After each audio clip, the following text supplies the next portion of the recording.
Folks, my name is Shelley Lewis. I'm president of the League of Women Voters of Geauga.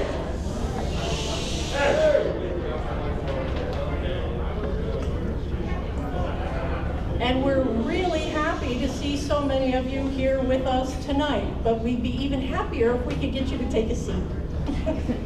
So we're going to open the program with our Pledge of Allegiance. So, I pledge allegiance to the flag of the United States of America and to the republic for which it stands, one nation, under God, indivisible, with liberty and justice for all. All right, thanks everyone. We have a very full program tonight. So if it feels like we're a little pushy up here, it's because we're going to be pushy up here because we have a lot of people to get through. So a few quick acknowledgments. We obviously want to thank West Geauga for letting us use this space and providing all this equipment and recording the event for us. This will be shared later on our YouTube channel. We always want to thank the Chagrin Valley Times. They produce this voter guide at no cost to us. They do all the layout, all the printing, and then they share it with the Geauga Maple Leaf, and they also print and distribute this at no cost to us. So we want to acknowledge that. We also, if for some reason if you don't subscribe, or if you haven't picked up a copy of our voter guide yet, you can visit the Geauga County Public Library branches, and they have copies. You can pick them up there as well. So, key dates. Unfortunately, I have to point out that you've missed the voter registration deadline, which was yesterday. So hopefully all of you are registered and ready to go for November 2nd. Early voting begins today. And one of the ways that we can help you with that is over at our information table. We have the applications for your absentee ballot. So you don't have to go online, you don't have to call. We have the paperwork here. You can pick it up, take it home. You can fill it out here, and we'll take it to the Board of Elections for you. So we can just get that ball rolling for you. And of course, November 2nd, Election Day. So I'm gonna lay out the rules.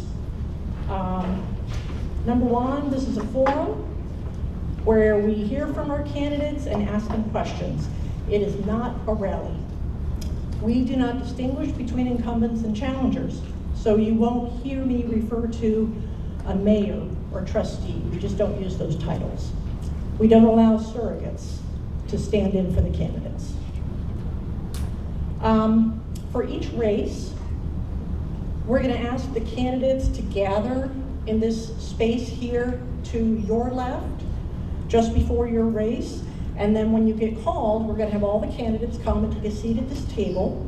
One by one, they will come up and make a 3-minute presentation. They will present in alphabetical order by last name.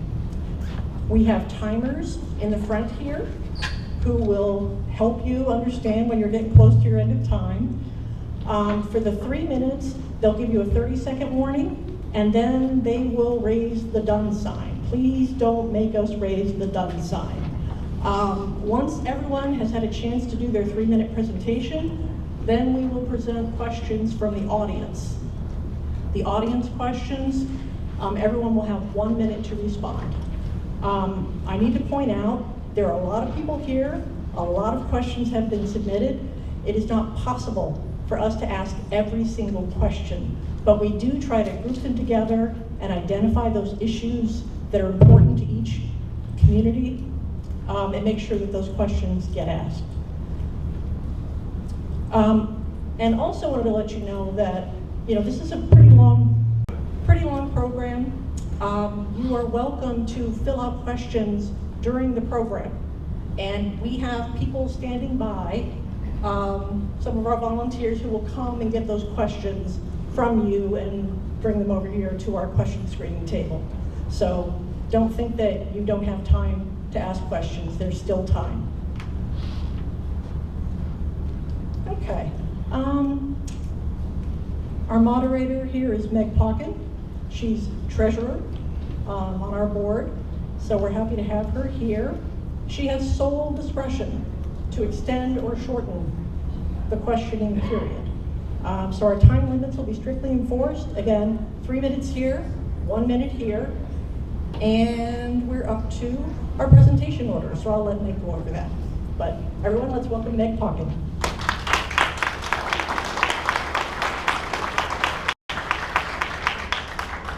Hello everyone, I'm so glad to see you all here. So what we've tried to do is group things so that we have issues that are pertinent to a township with the township trustees, followed by the school board. So we're gonna start with issue 1, Geauga County Streets, then issue 9, the Chester Township Police and EMS, followed by Chester Township Trustees, issue 15, Munson Township Streets, Bridges and Roads, Munson Township Trustees, then we'll move on to Newbury. Issue 16, Newbury Township Fire and EMS, issue 17, Newbury Township Streets, Roads and Bridges, Newbury Township Trustee, Russell Township Trustee, and last but not least, West Geauga School Board. So again, we have a lot of ground to cover, and I think we can do it if we all proceed in the spirit of answering quickly and clearly. So what I'd like to do is, I believe for our Geauga County Streets, Roads, and Bridges, we had a representative here who was going to speak to that. Joe Cattell? And just a note, West Geauga Schools does have a mask requirement. While people are at the mic or at the tables and speaking into the mic, we've received permission for them to not mask.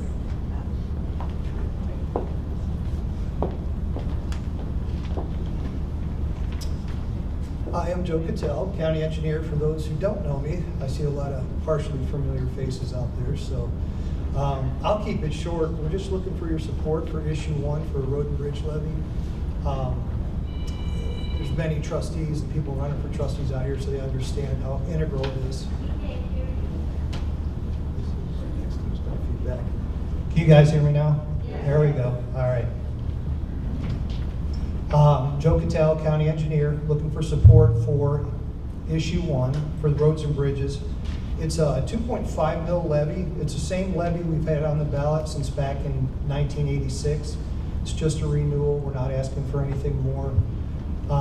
We put it specifically into improvement projects for the roadways, bridges, what have you. We have 240 miles of roadway to maintain, 186 bridges, so as you can imagine, it's quite costly. When you look at what's it going to cost a household, I looked at it myself. I was on the Turnpike not too long ago, and just to go down the West Virginia Turnpike and back, it cost me about the same as it does for about $100,000 valuation on your house for this levy for an entire year. So I think it's pretty economical. We do use it for matches on Ohio Public Works grants. So oftentimes we're able to double your money back to Geauga County, bring it back home to us. The importance to it, the safety aspects and so forth, with the roadway and the conditions, we think really gives you guys good bang for your buck for what we do. We've had great support in the past. I don't know if you guys heard me the first time because I was away from the microphone, but generally this receives about 70% vote every time we put it up every 5 years, and we're very appreciative for that. So really kind of the message I want to send tonight is thank you for the support, and those of you that don't understand exactly what we do at the County Engineer's Office, I invite you to give me a call. I'm open to calls, and we work with the trustees all the time. I really don't want to take a lot of your time up because there's a lot of candidates up here tonight. So thank you. And if there's any questions, I assume you guys will bring it for us. No questions. We're all good. Awesome. Thank you. Thank you very much, Mr. Patel. Next we have Chester Township Police and EMS and Chief Mark Purchase.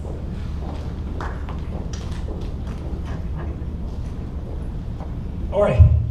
I probably have the best job around. And besides that, I moved to Chester Township in 1971.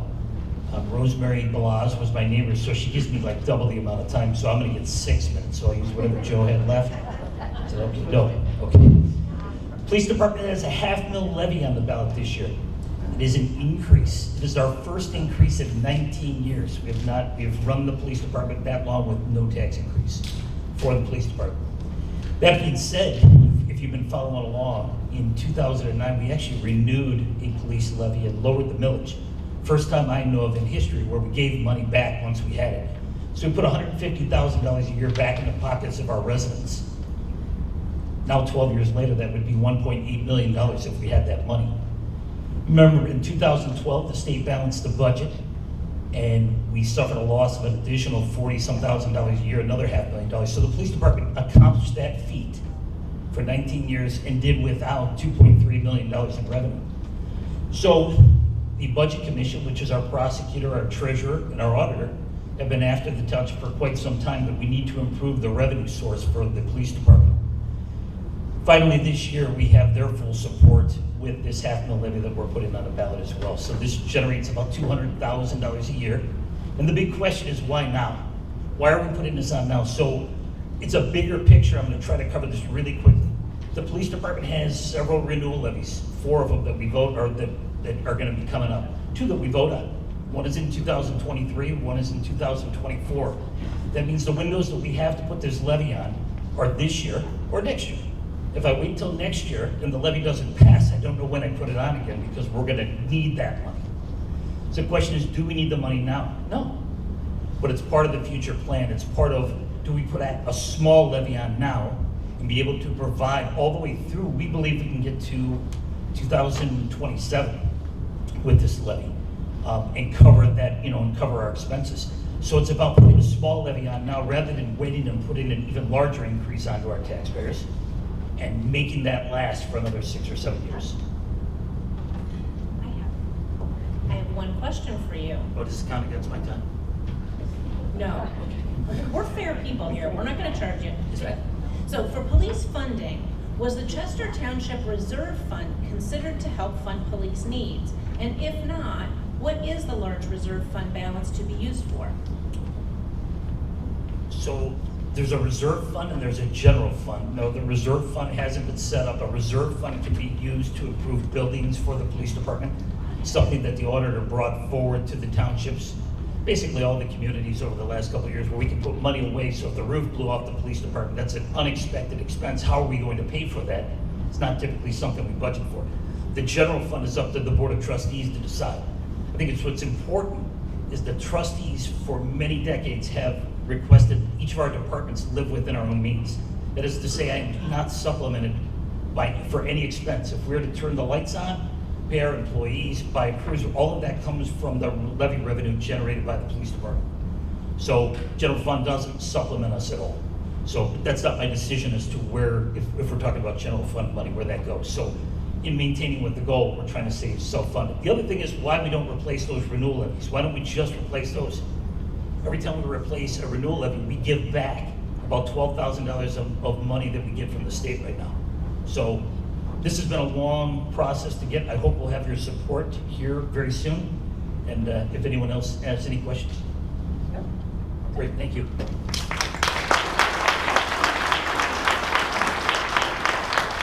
Thank you very much, Chief Purchase.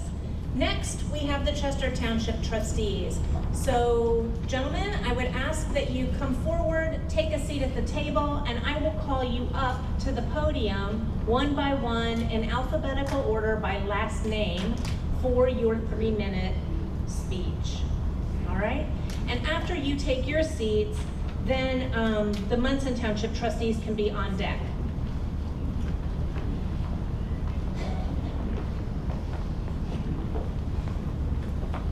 I have one question for you. So are the questions going to be for each individual?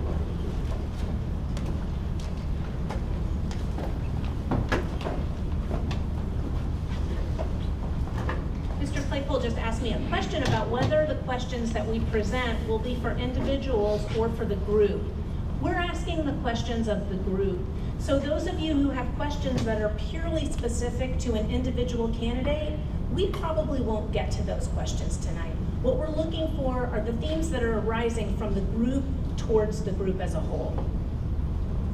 So Mr. Claypool, you may step up first. I'm going to start my watch so that I'm right on the 3 minutes. So first of all, I want to thank the League of Women Voters for this opportunity. I want to thank all of you for being here. This is how we execute our rights here in America. I just got back today, actually, from a 7-state tour, RV tour. I recommend it for anybody that has never done that before. It is fantastic to see some of the states in the United States. We have some beautiful, beautiful countryside. A lot of people want to travel overseas, but we have some beautiful countryside. I just said I got back from a 7-state tour today, came back for this event. I will apologize to you. I lost my hearing aids, so I have a little trouble hearing. So if I'm ignoring you, it's not intentional.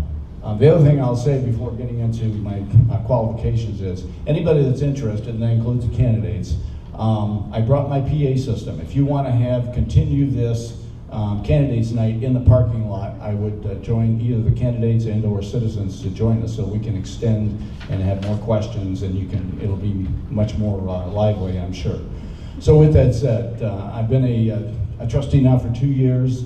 I was a county commissioner for 4 years before that. I had traveled the world. I was a business executive in the IT information technology area. I think my strengths play nicely to be a trustee. Let me just say this, there's 5 people running, and I give everybody credit for getting into the race and going through this, because it sometimes gets to be a little bit, it wears on you a little bit. So I give all of you kudos for being willing to weigh in. But this is not a popularity contest. We have a $10 million budget to manage, and we have a lot of services to provide: police services, fire services, road department services. I think that I've done well over my 2 years, and the other candidate, Joe Mazurko, who's also a current trustee, will weigh in, I'm sure, on his qualifications. But we just went through a real tough time with COVID, shutdown and all that kind of stuff, and we never shut down Chesterland services. We provided police service, fire service, took care of our roads during that entire time. We met during that entire time, and I think we did a pretty good job in the process. Personally, I made recommendations which will save the township about $30,000 in phone services and in internet services. Thank you. And so I think my qualifications and my experience and what I've demonstrated, my track record, makes me probably the best qualified candidate in this race. But that'll be up to you guys to decide, you and the other voters in our township. So thank you, and thank you. I'll end it on time.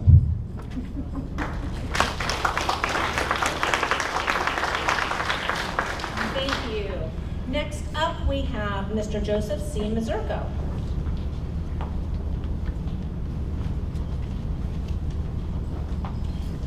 Hi all, my name is Joe Mazurko. I'm a current Chester trustee.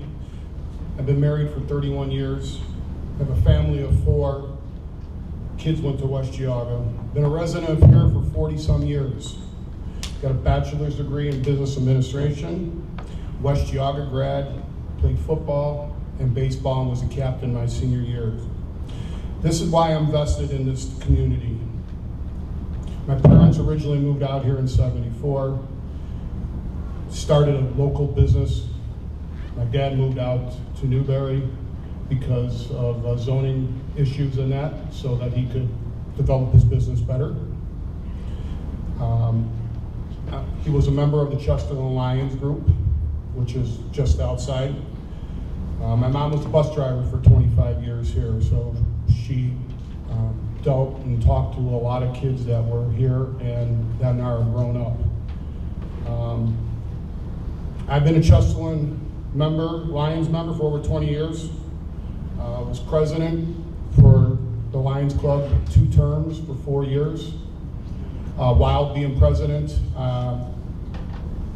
Mark Purchase from the police, Chester Police, came to us and asked our group to help build Safety Township that's up in the center of Chesterland. I also, in the Lions Club, I coached with the youth too. I was a member of the turf committee that helped bring the turf to the new stadium up here in Chesterland. We got together, a group of us, met with the school, helped raise money, and helped to install this for the future of Chesterland.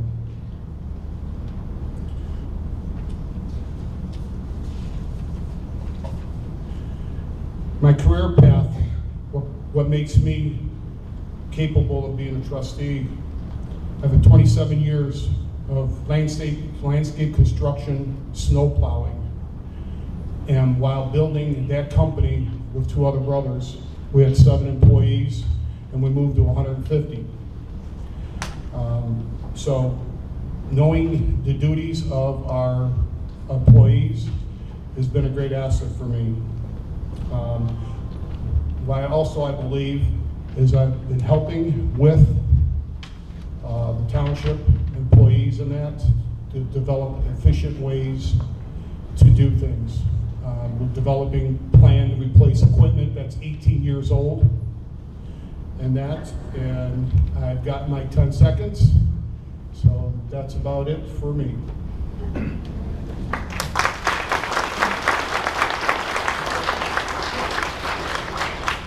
Thank you, Mr. Mazurko. Next up is Anthony Pito.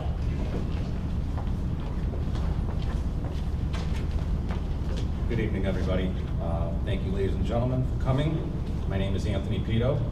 I'd also like to thank the voters. I appreciate you guys all putting this function on for us. I wrote a dissertation, and I'm going to stumble through this if I try reading this. I'm sorry. I wrote a dissertation. It's been probably 11 years since I've done public speaking. My previous life, I was a lobbyist in Columbus. My office was at 222 Town Street. I lobbied for organized labor. Currently, I run sewer cleaning company. If you ever see our camouflage trucks running through town, that's my company. I started my interest in getting involved in the township when I saw that there was an opportunity for the zoning. There was an opening there. I was appointed to the board and birthed my ability and yearning to want to do more. And I saw the opportunity for a Chester Township Trustee, and I thought I'd throw my hat in the ring. I've lived in this community for 16 years. My son just started Westwoods as a kindergartner. I got roots here. I plan on staying here. I have no need to leave. I'd like to get more involved. I'm a big fan of the police, the fire, the service department. Those are my roots because I come from a construction background. And I think there are things that we could do to improve on what we already have. Being from zoning, I see some inefficiencies that are there. There's a lack of communication between those 3 forms, if it's the BZA, if it's the inspector, or the zoning commission itself. And that's where this stems from, is if there's miscommunications there, those can be improved upon. If there's miscommunications there, where else do they lie? I'm not a big fan that we don't have a full-time zoning inspector. A zoning inspector is your first line of defense to keep out entities that are not beneficial to our hometown values. And I think we need to reinstate that. I think we need to take a better look at what we have going on here and what we could do to work better together. I think communication's a big factor. A lot of people utilize social media as a form to communicate. I think our website can be improved upon so that the residents are notified more of what's going on.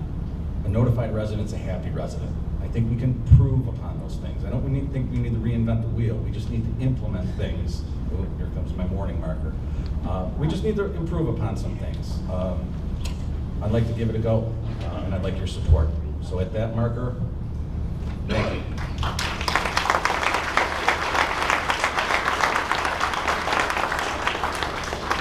Thank you, Mr. Pito. Next up is Michael Petruzziello.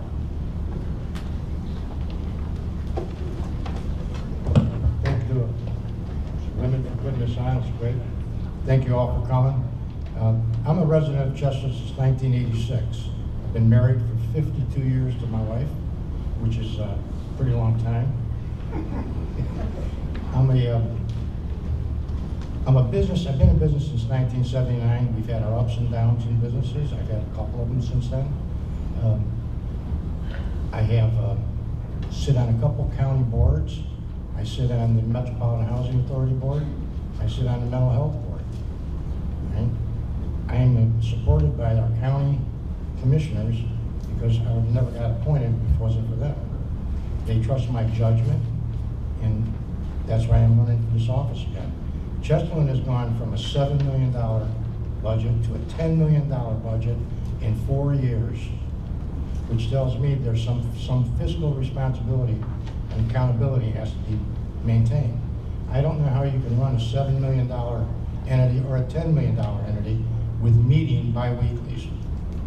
You have to meet with your people on a weekly basis to find out what they're doing and what the future plans are.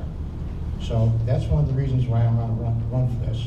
I believe strongly in our police department, our fire department, and I believe very strongly about large lot zoning.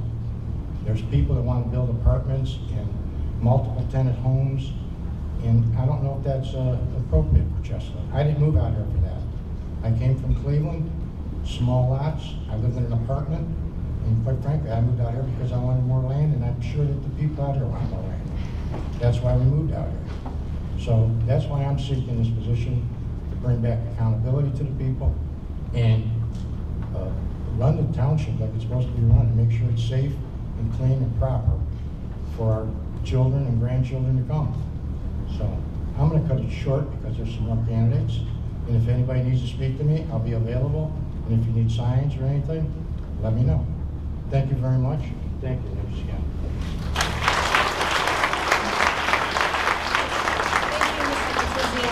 Next up, we have Craig Richter.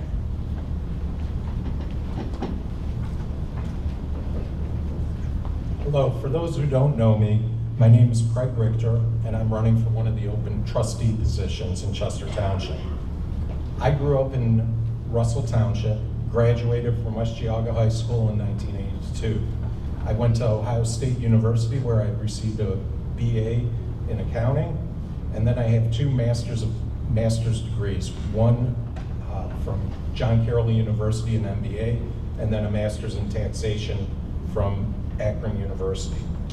In 2002, I moved back to the area and ended up in Chesterland with my young family and immediately began volunteering in some of the nonprofits, West Geauga Rec Council, Boy Scouts, Cub Scouts and Boy Scouts. I also got involved in politics by serving as Dan McClellan's treasurer.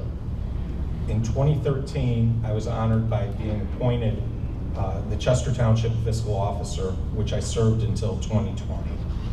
As fiscal officer, I used to say I have a voice, but I don't have a vote. And that's why I chose to run. I wanted to get involved in the legislative process and I think I can make a difference. If elected, there are numerous things that need attention in Chester Township. Of course, zoning, we go on to make sure that we keep Chesterland green and rural. I'd also like to put a stop to some of this wasteful spending on legal fees and insurance on worthless property. The tax budget also needs attention. It currently is over $10 million, and while I was fiscal officer, we kept it under $10 million. I would also like to focus on some of the non-producing and idle property that we own and sell it and use that to refurbish some of the other properties that we have in the township. I think being a trustee, one of the key issues is knowing the fiscal items. You need to know what your budget is and where the money's being spent. On November 2nd, please vote for Craig Richter.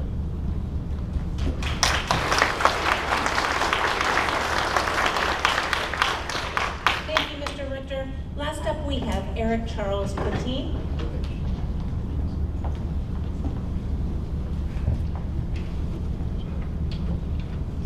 We're going to do a sound check. Can you hear me in the back, Chief? All right, there we go.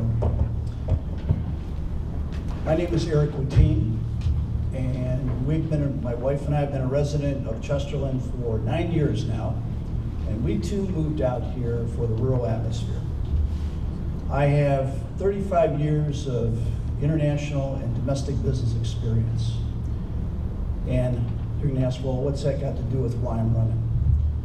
The reason why I'm running is because I received, like other folks in this room, a questionnaire about the future of Chesterland.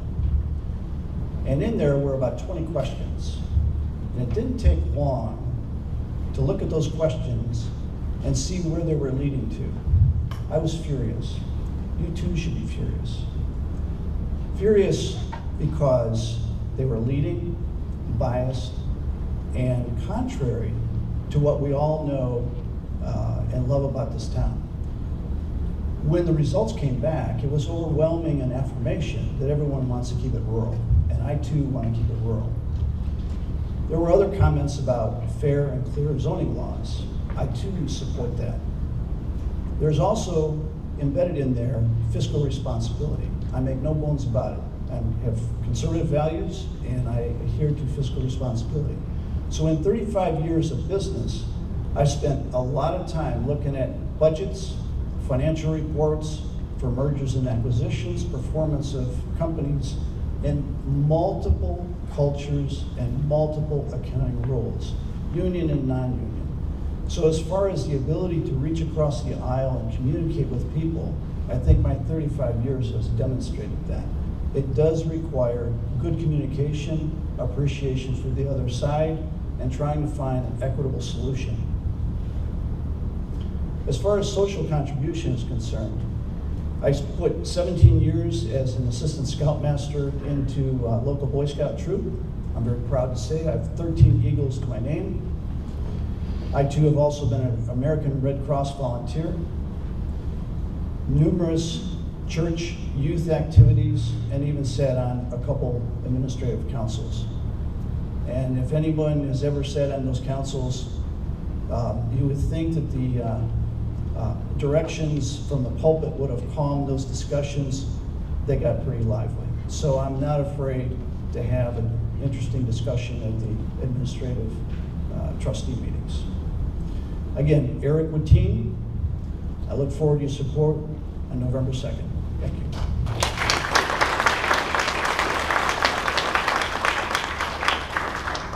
So now we'll begin the question and answer period for the Chester Township trustee candidates. We have 3 questions. First, I'd like to direct each of you to press the button, the silver button on the base of your microphone until the blue light comes on. That means your mic is live, okay? We'll take your answers to the questions from your seats, just to preserve time for people getting up and down. Each of you will have 1 minute to respond, and time limits will be strictly enforced. Since Mr. Claypool started, we'll let Mr. Wittine start, and then we'll just proceed down the row. The first question deals with, where do you stand on zoning issues, specifically high-density housing, large lot zoning, and business districts? So that's kind of a threefer. Great. Can you hear me? So in terms of keeping it rural, obviously one of the main things is making sure our zoning is clear and stating that multi-unit housing is contrary to that. A couple things to be concerned about. Multi-unit housing brings not only just the density and the traffic issues, but it also goes to the infrastructure to support it. So that means city waters, city influence, and other things related to it. The large lot association is really why we came out here. You've got green space, you've got places to move. So as far as multi-unit density housing, I do not support that. Business districts was the last part of that question. Business districts. There's a difference between 10 seconds. Private money and personal and business money. So obviously public funds are not to be used for that. But I do think there can, and I'm done. Thank you for honoring the time. I appreciate that. Mr. Richter, where do you stand on zoning issues, high density housing, large lot zoning, and business districts? So I'm going to try and keep mine to the thing. I am definitely opposed to multiple housing. I believe our infrastructure can't support it. you need to have sewers and water to be able to do that. I am a proponent of large lots. You know, I sit on 5 acres, and I thought that was our zoning, our minimum zoning these days to put a house up, and I would like to keep it that way. Business district, we have a center of town, and I think that's where the businesses should stay. Thank you. Mr. Trusiello. Thank you. That was a great question. Zoning, I would challenge anybody in here to go to our zoning and read our zoning. You cannot understand it because they've written zoning to put hooks in it. We have a hodgepodge of commercial district and residential businesses in same areas, which is some was done in the past. We have very little control over that, but I believe we need strong zoning laws for sure. As for multiple tenant housing, apartments, I'm not for that at all. I would definitely be against all that. And what was the third one? Large lot zoning. A large lot zoning, I'm all in favor of that, because that's why I moved out here in the first place. Thank you very much for that question. Thank you. Mr. Pito, do you need me to repeat the question? No. I am not in favor of multifamily. I know there's a lot of financial investors that are looking to dig roots into this community as an untapped resource. I am firmly against it. The infrastructure, as my colleagues mentioned, doesn't support it, and I'm in agreement with it. It doesn't need to be here. We're all here because we came out here to have a large lot, spread our arms and grow, raise our families in a rural suburban atmosphere. I think we need to maintain that. As for the business district I think needs some help. It needs some cleaning up. There's some dilapidated buildings. There are some that are long in the tooth, and there's a lot of vacancies. I think we need to bring in some small business and give them opportunity and show them that they could grow in this community. And I'll end at that. Thank you. Mr. Mazurko. I believe in the business district here. It does need some cleaning up. I do believe in large lots zoning here. Throughout Chesterland, there's all different size lots. I believe in that should stay that way. But the real thing that we need is to have our zoning gentleman or employee to be in tune with the zoning rules and regulations. Because the zoning person, not part-time, but full-time, helps us be an economical developer. So that it uses the rules to fit the right businesses into our districts here in Chesterland. So I am in favor of cleaning up the zoning rules and a full-time zoning person, because there's plenty of things that are going in Chesterland. Thank you. Thank you. Mr. Claypool. I'm on the Geauga County Planning Commission, and I can tell you there is nobody at this table that fights harder than me to keep Geauga County rural and to keep large lot zoning in place. And so I oppose multifamily in Chesterland, and I am for large lot, and I'm a big supporter of our businesses. It's not government's place to make business successful, but we can certainly do things to help business to succeed in our township. I will say in defense of our zoning commission, they've been working over the last few years, and we've had some challenges with people leaving and so forth. But they've been working to clean up our zoning. It still needs a lot of work, and we're working on that. But it has been, we've made significant strides to change zoning, and they're working right now, and Anthony should know this because he sits on the zoning commission.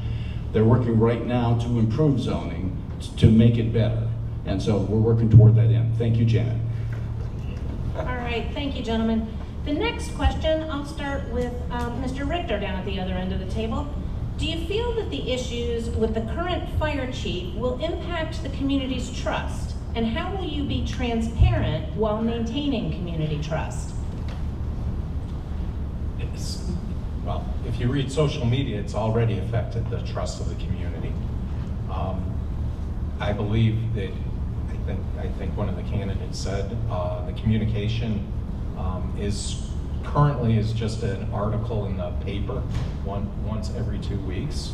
I think there needs to be more open communication with the residents. And we do need to use some social media because everybody gets on the social media.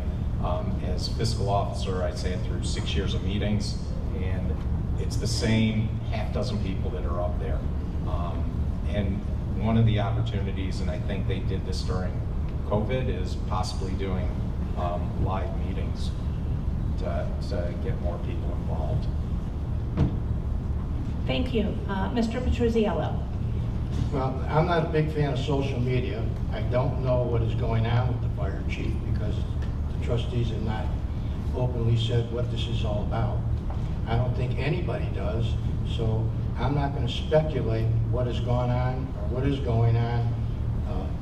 But I think that the trustees have an obligation to at least tell the people what this investigation is about, or how critical it is, or if it isn't critical. It may be a nothing burger that nobody should have to worry about. So I'm gonna just leave it at that. Mr. Pito. I would be in agreement.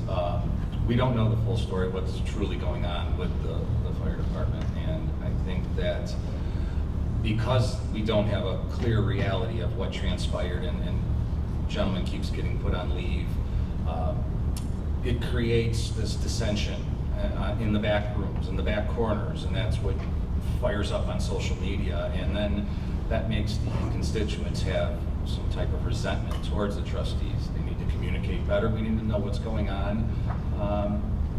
We just need the facts, and that'd be nice. That's all. Mr. Mazurka.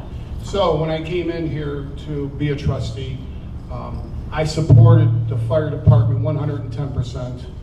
I was one of the trustees that gave our EMS, our paramedics a raise to get them close to being standard across the Geauga County, comparable to other units. Then we voted in full-time firefighters through Chester Township. The residents voted them in. So I'm 110% behind the fire department here. It's running just as business as normal.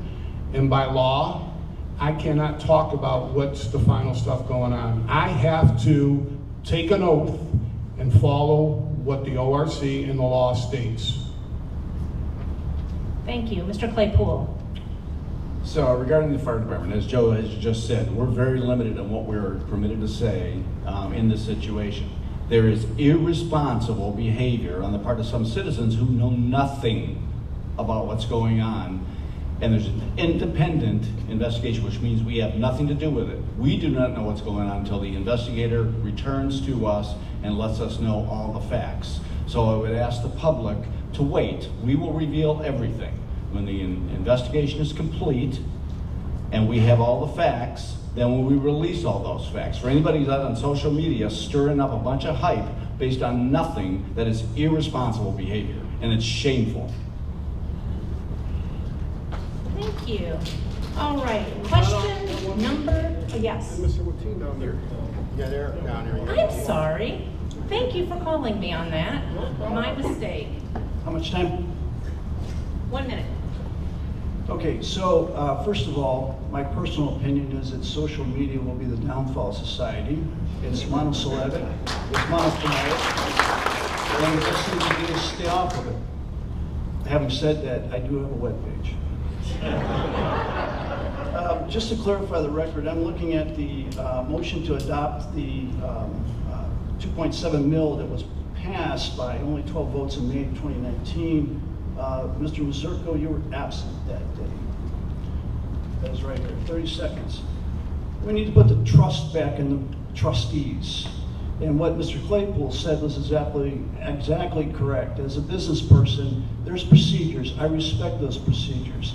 I do know that the 2.75 mil, which raised at least my taxes 33%, was supposed to have retention. Before people walk out, there's something else going on. I trust the trustees to get to the root of it. Thank you. And my apologies. I would never intentionally do it. No worries at all. Okay, last question. And I'll start right in the middle of the table with Mr. Petruzziello. What is the biggest challenge facing the township, and what is your plan to address it? 1 minute. Well, I think the biggest challenge we have in Chesterland is we have to look at the infrastructure of our police department, our fire department, our road department, and we have to figure out how we're going to put those to work for people. What can we do to modernize Chester downtown so it looks like a real township? Right now we have a hodgepodge, and we inherited that, the townships. I'm not blaming anybody. It's just the way it worked out. But we ought to be looking at developing a program or put in place an architectural review board or something to make sure all new businesses have the right structures coming up, and that we have a plan in place. And it could be a 10 or 20 or 30-year plan to build a new police department, fire department, and town center. Thank you. Thank you. Mr. Pito, what is the biggest challenge facing the township, and what is your plan to address it? I think there's an extreme amount of dissension between the township. If it's between the sub-tier entities, from the hierarchy to the residents, there's a lack of information. And you hear that emanating, if it's through this campaign, if it's through social media. I'll make a note, I don't approve of social media being a formal way of communicating with anybody, but either way, there's a big lack of communication here. There's a lot that needs to happen in this community. We need to grow our businesses. We don't have a chamber of commerce anymore. We don't have somebody advocating for businesses, creating businesses, bringing them here. We need to work better on that. We need to communicate better with the residents from the hierarchy down, and I think we need to grow the community in a beneficial manner. Thank you. Mr. Mazurko. So for the past 4 years, we have opened our meetings up to the public when they come with open discussions at our meetings. So if people have questions, we have an open forum. And we go through our meetings, and if one of the agenda items pops up, we let them continue asking questions on that. If people want to get involved in the community, that's where you start, by coming to the meetings. We've been open with the people to develop boards to try to help stuff that needs to be done in Chesterland here. We've been totally open in our meetings and given as much information as that we're allowed to give. And I challenge anybody, they want to come to one of the meetings and to be able to start something that's a great idea for Chesterland, I am all for that. Thank you. Mr. Claypool. So you asked the question, how to solve world peace in 1 minute. So let me... And surely you can do that. Yes, let me give it my best shot. And so I tend to chime into what Mr. Petruzziello was talking about. We have a lot of opportunities in Chesterland. The big challenge is capturing those opportunities. We do have assets that we can use. I'd love to see the downtown area modernized, or our administration office modernized, and the technology. I'm working on that right now, modernize the technology, which is saving us money. I do think there's an opportunity to improve communications and to improve the look of downtown Chesterland by focusing on that. And that is a huge challenge, but I think it's very doable. And I think it's doable actually without raising taxes. Excellent. Gentlemen, I want to thank all 6 of you. Whoa, we're not done yet. I fooled you there, didn't I? Mr. Whitting?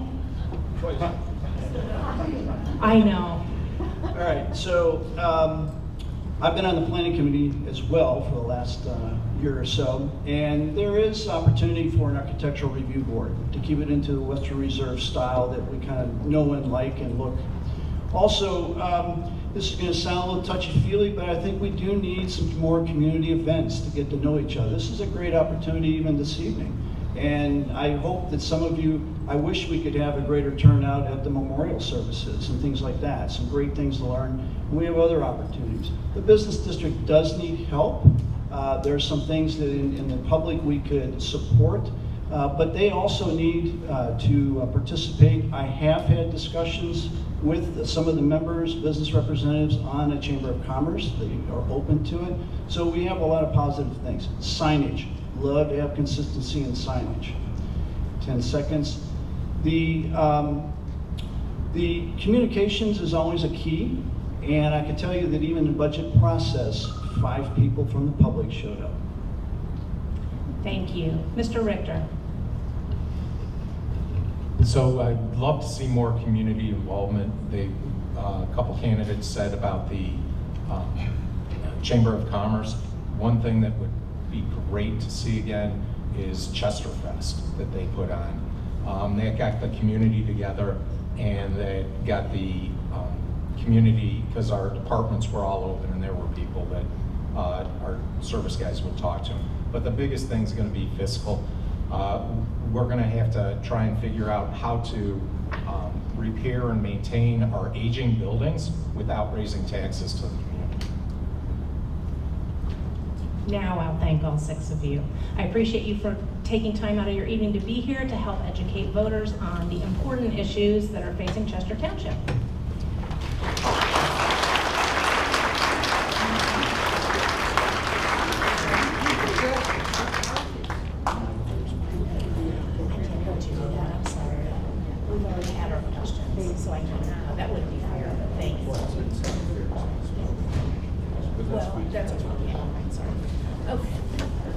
So I don't believe we have anyone here from Munson Township to speak to the streets, roads, and we do. Come right on up. Thank you.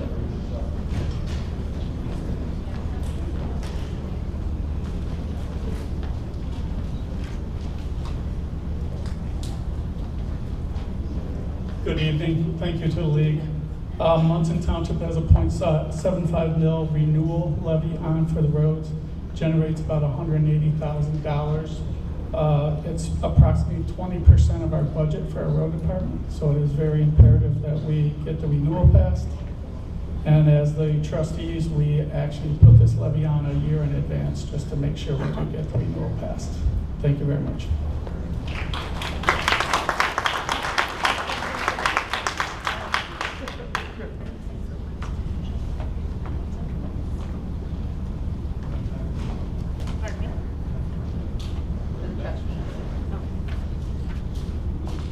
So Munson Township trustees are next.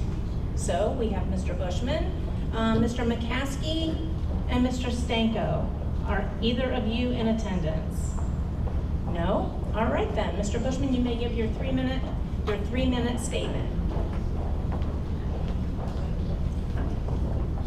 I'd like to start by thanking the League of Women Voters for this forum.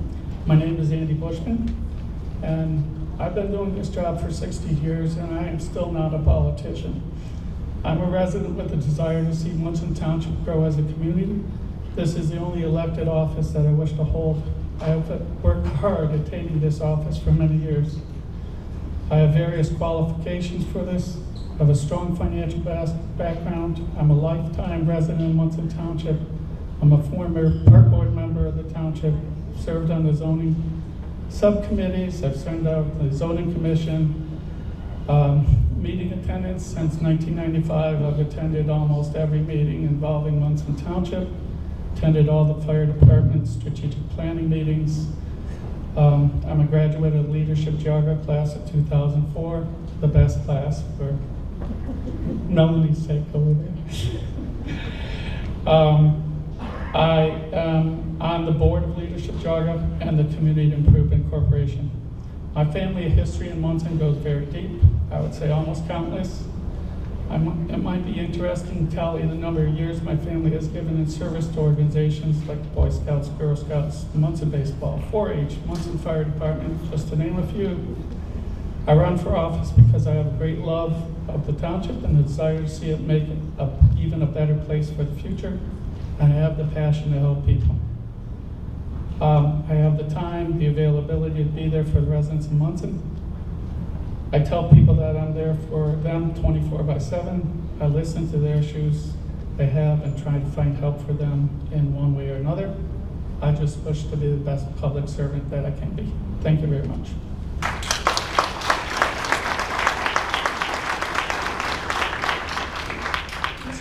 we do have a few questions for you. And again, you have 1 minute to respond. First, how do you feel about the current zoning in Munson Township, and what would you change, if anything, about that zoning? Well, Munson Township was the first township in the state of Ohio to have zoning in 1948. Can you hear me? Yeah, just get a little closer to the mic there. There you go. Munson Township was the first township to have zoning in 1948. That was the first one in the state of Ohio. Munson zoning is a little different because Munson zoning, over the years, our forefathers have actually sat down and looked at whether the properties have bedrock or slope and different uses for the property. So Munson Township zoning is a pretty strong thing. And our zoning commission, the zoning board of appeals, and our zoning inspector do a tremendous job making sure that Munson Township zoning is up to date and state of the art. Thank you. Next question, what are the biggest challenges facing Munson Township, and what would you do to resolve them? Okay, I would say one of the biggest challenges, and hopefully I don't tear up here, is the speed on our roads. Just this two Saturdays ago, we had 3 young men that perished in a traffic accident on Auburn Road. We've probably had 3 others earlier this summer that did the same thing. Whether it's texting and driving, distracted driving, it's, we try to make the roads as safe as possible for in Munson Township. And we're doing things with more signage, more recommended speed signs, but it is really just everybody be safe when they're driving. And texting and driving, it's got to stop. Thank you. And the last question is, and we heard some commentary on this from our Chester candidates, what does meaningful participation in public meetings look like to you? Well, to me in Munson Township, what we do is we actually start the meeting with public comment. So if you're there and you just want to voice your opinion about one thing, but it's that dialogue with the resident, it's seeing them. You get it through text, you get it through emails, you get it through face-to-face, you get it through phone calls.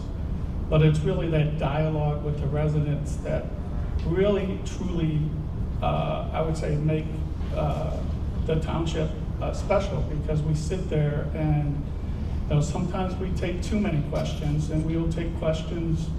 I've been at meetings till midnight taking questions. So we will take too many questions and we let everybody talk.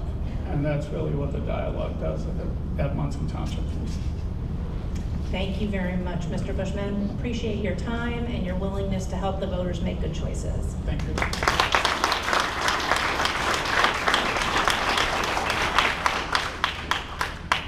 So the next issue before us is Newbury Township Issue 16, Fire and EMS.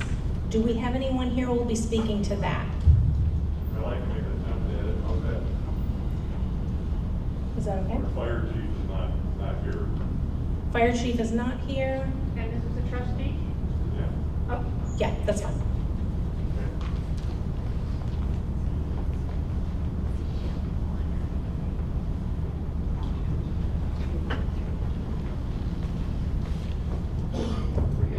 Hi, Bill Skomrock, Newbury Township Trustee. I wasn't prepared for this. I was assuming that somebody was going to come in and speak on this, but you know what happens when you assume. So here I am. Newbury Volunteer Fire Department has asked the township trustees to put a $5 million levy on to help staff a full-time fire department, EMS, paramedics, firefighters, the whole gamut. And that would be 3 per shift. There's an A shift, a B shift, a C shift. So that would be, 3, 6, 9, whether it be part-time or full-time. Also included in that levy is a addition onto the existing fire department. And I believe it's around a 7,200, don't quote me on that, but I'm pretty sure it's a 7,200 square foot addition to help with sleeping quarters, training facilities, training rooms, office space, all those things, and some interior changes to the existing fire department so they can get the squad all the way in and then do their decontamination of the squads. In the old days, we didn't have to do those type of things, and that's been in there quite a while. I mean, that department's probably been in there 30 years. So with this addition and with this refurbishing, they want to get they're planning for the future and an additional 30 years life out of that particular building. Thank you very much for doing that and giving us that information. Newbury Township trustees, you may come up and take seats at the table. I'm sorry, trustee candidates. If the blue light on the microphone in front of you is not on, press the silver button until the blue light comes on. I will call you up in alphabetical order to give your 3-minute introductory speech. Mr. Majeski, you may begin.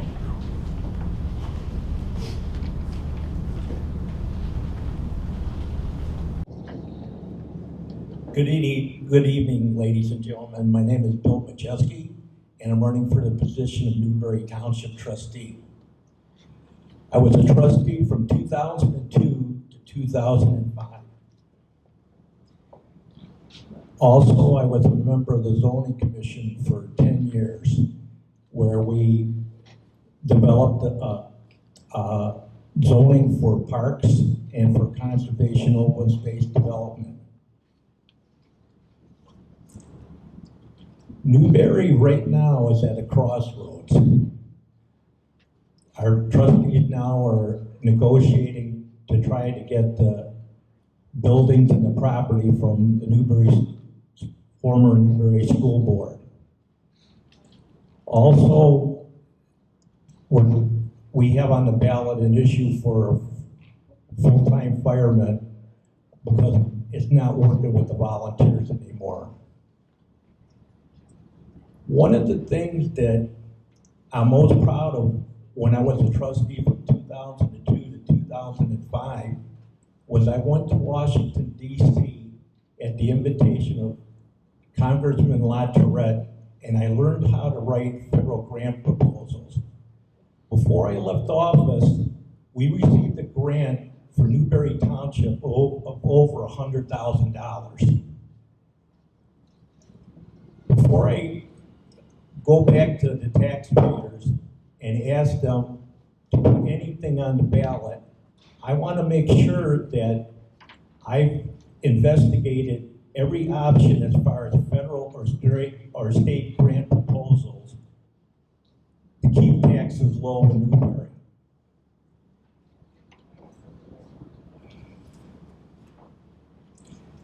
I also want to give better internet access to all the residents of Newbury as well. When I was going door to door for this campaign and talking to some of the residents of Newbury, I told them that I don't understand why the West Geauga School Board is stalling the negotiations between us and the trustees. I know that legally, West Geauga, I know legally that West Geauga has the legal right to the property and the buildings, but I think there's more responsibility to turn over that property and buildings to residents of Newbury Township so we could create a community center. Please vote for Bill Majeski on November 2nd. Thank you very much.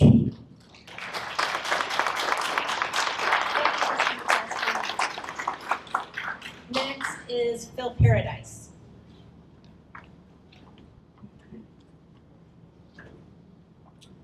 Hello, everyone. Can you hear me okay? I have a tendency to talk kind of loud anyway. My name is Phil Paradise. I am a resident and have been a resident of Newbury for 47 years. I'm a graduate of John Carroll University. My degree is in biology and chemistry. It's a Bachelor of Science degree. I have worked for the same company, which is now called Quala. It used to be a part of the Manfredi Motor Transit Group. I've been with the same group for 26 years. I am the head of the COVID-19 task force for the company.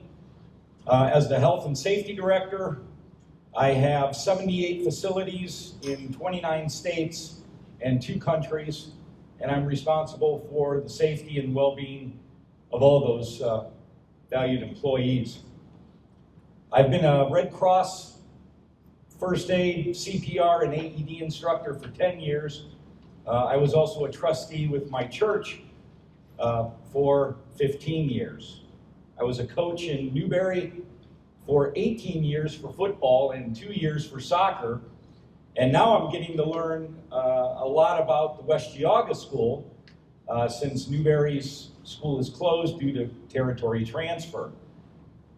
That said, I'm excited to learn about politics. I'm learning already, listening to several of the folks that have already spoke, and I'm getting my feet wet with understanding politics and what it takes to stand up in front of others and make the best decisions possible for our township. My parents still live in Newbury, my sister, her husband, my daughter and I. Many of my friends and relatives still live in Newbury. We've been here since 1970, and I look forward and hope for your vote on November 2nd. Thank you.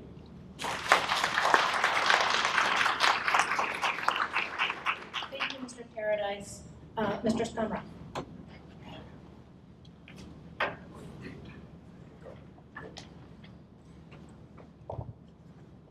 I don't want to, is that okay? In the back there? Okay.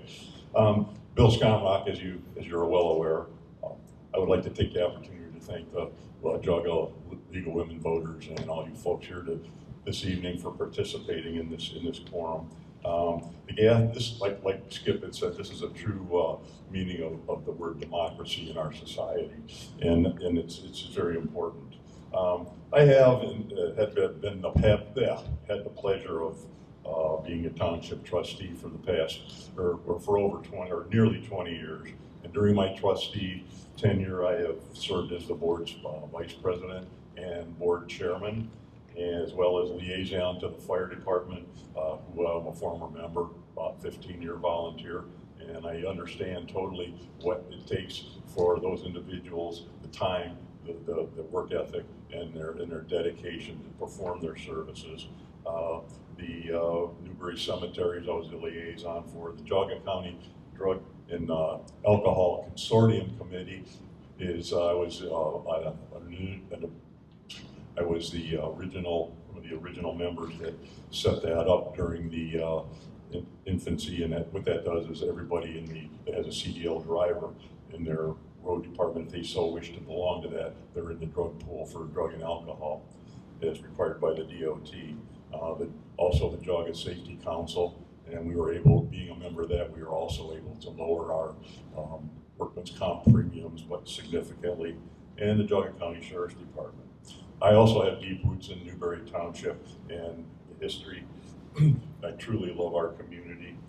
My field of expertise is safety. I recently retired from the Keenan Advantage Group, where I was a director of safety, very similar to what Phil was. I was with that company, started as Manfredi Motor Transit back in 1981, and I retired after 38 years of service.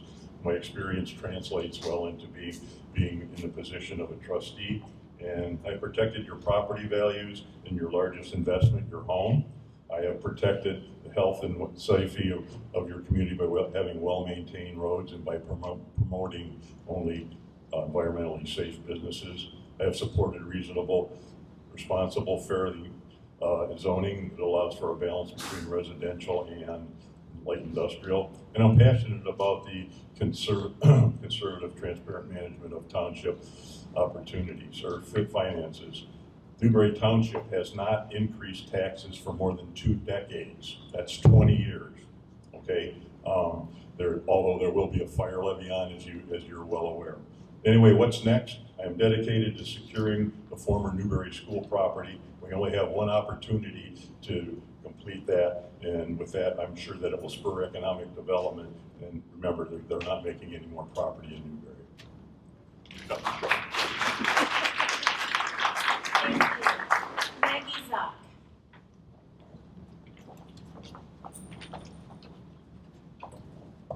bring this down just a little bit. Okay, my name is Maggie Zopp.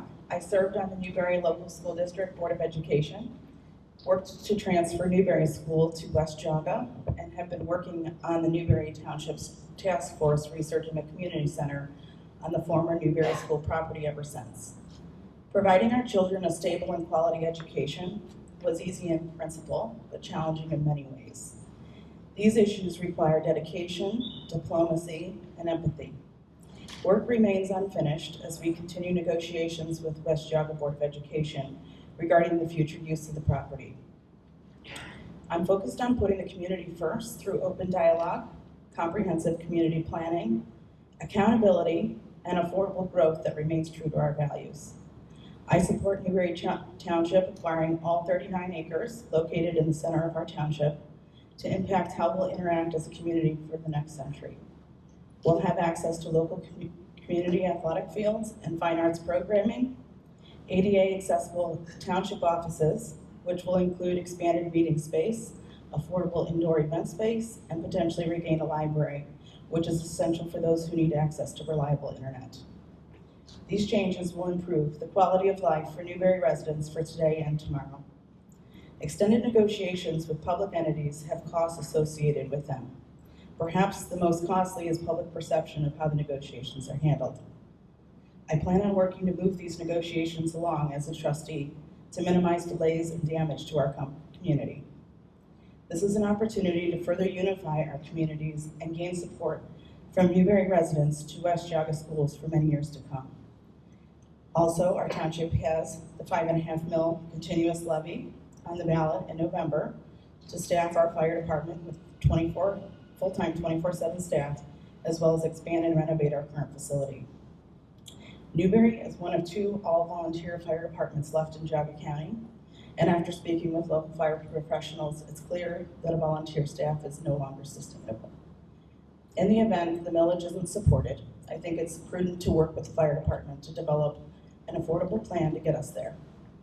Ideas I've talked with the fire department about include starting with part-time staff, a smaller operating levy, and a well-thought-out communication plan. Then, if successful, we can revisit a bond issue for expansion. How we transition is as important as the transition itself, and to ensure safety standards for our residents. It matters who you elect for both Township Trustee and the West Geauga Board of Education. Pay attention to their values and vision. We need people in these seats that will work diligently for our community. Passion brings me to these issues, but data drives my decisions. I ask for your support and your vote on November 2nd.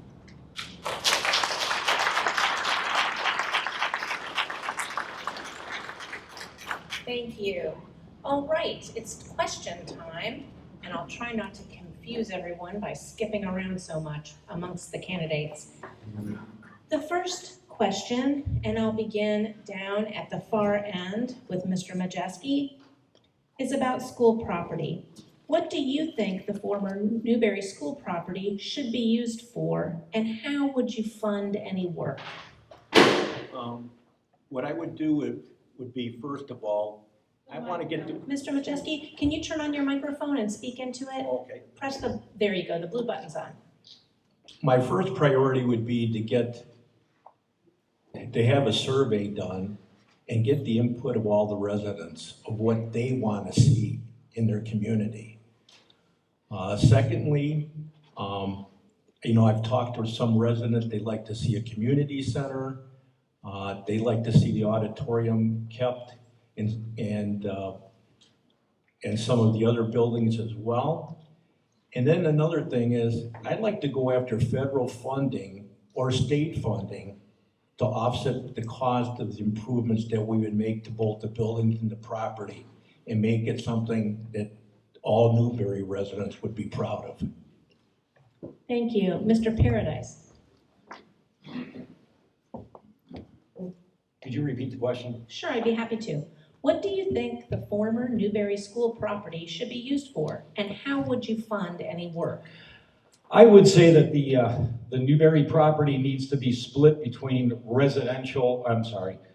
between commercial property for small business and then also for a community center. I think some of it can be used to offset, meaning the tax base from the businesses can offset some of the cost for the community center. I also believe that grant money is available and hopefully can be used. Unfortunately, we're looking at a large piece of land, 39 acres. I am more in favor of about an 8 to 10 acre area, specifically for a community center, not for the other development, but that's remains to be seen. Most of the discussions have been done between the other two candidates during executive session, so I don't have a lot of information on where we currently stand, but I'm looking into that. Thank you. Mrs. Zock.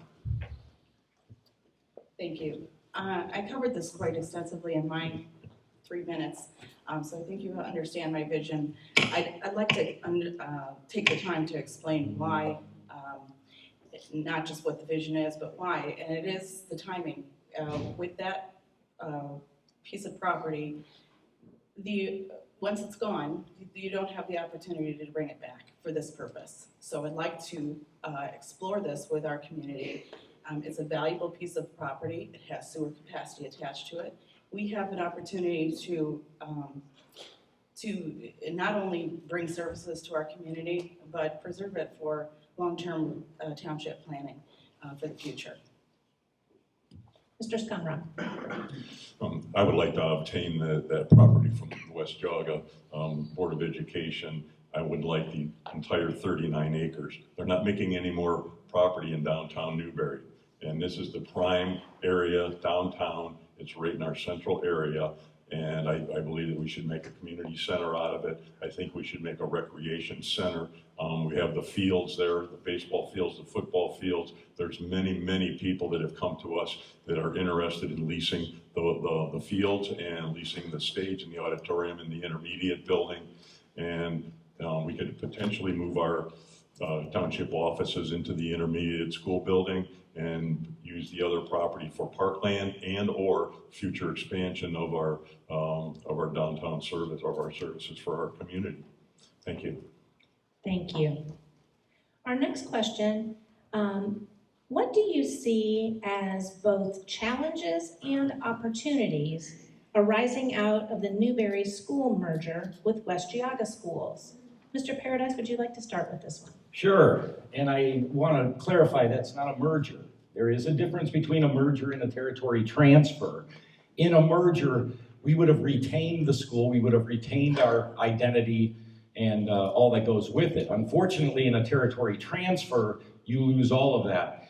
I think George Patton said that I don't like to pay for the same real estate twice, which is exactly what we are going to be doing as we pay for the same real estate twice.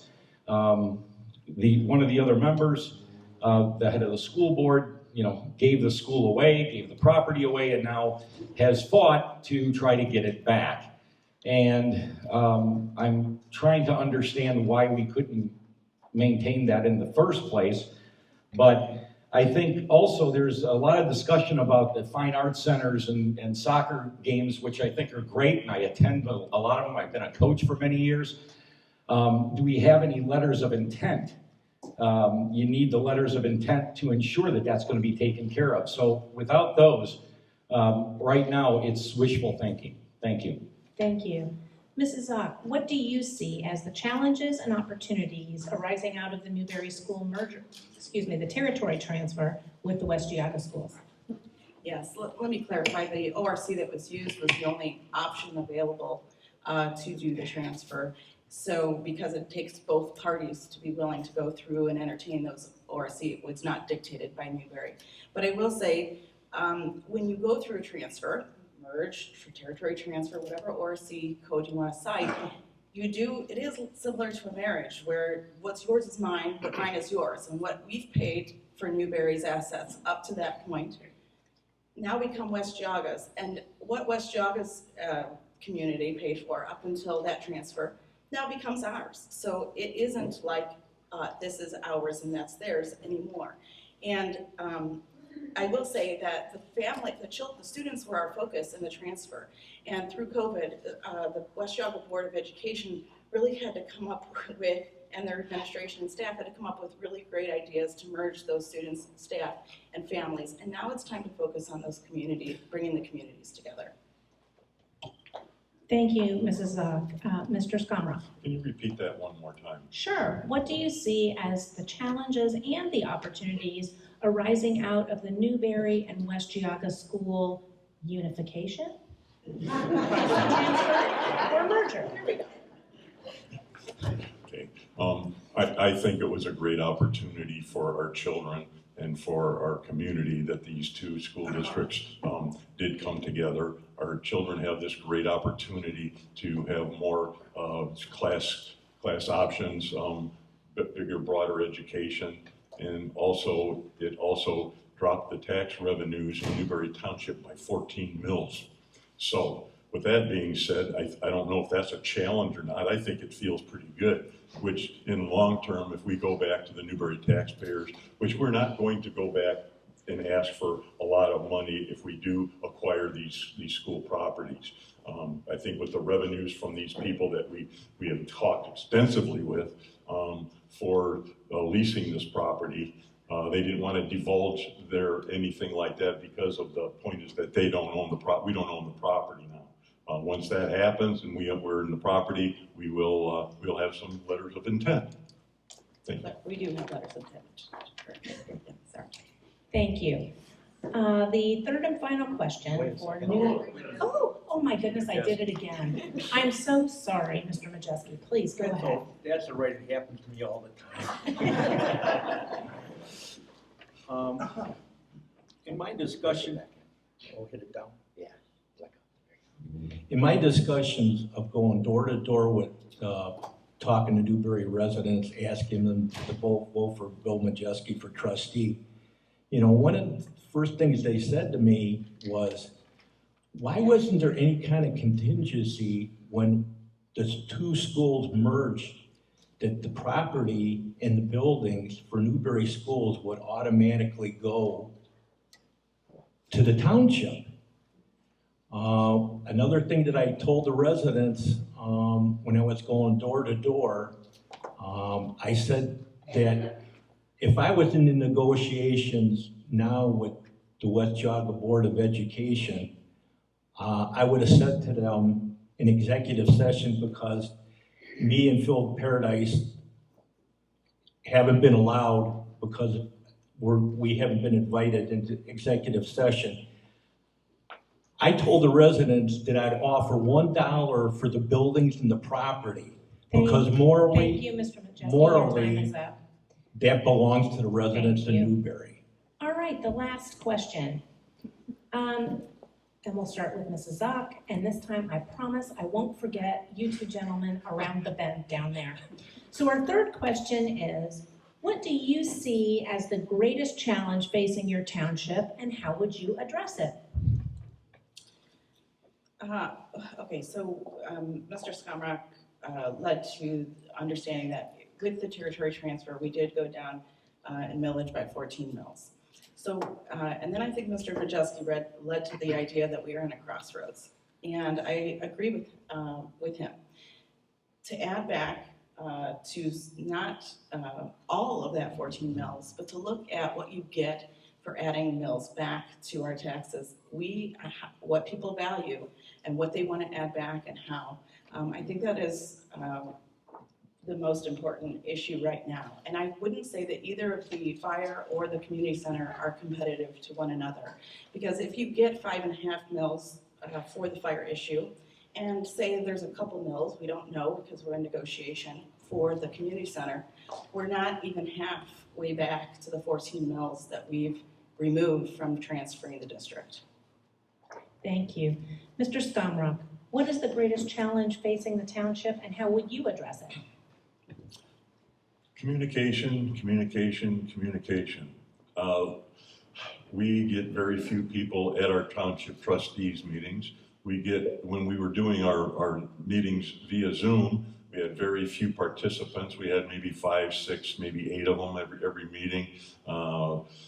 Nobody comes to the meetings now that we're now live and not doing it via Zoom. And social media is rampant with all these rumors that are not true. And I think that some people may be getting their information there and it's wrong.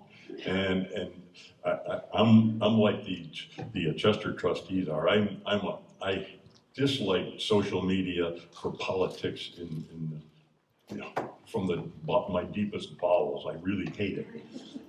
And I'm being honest with you. So that and the internet.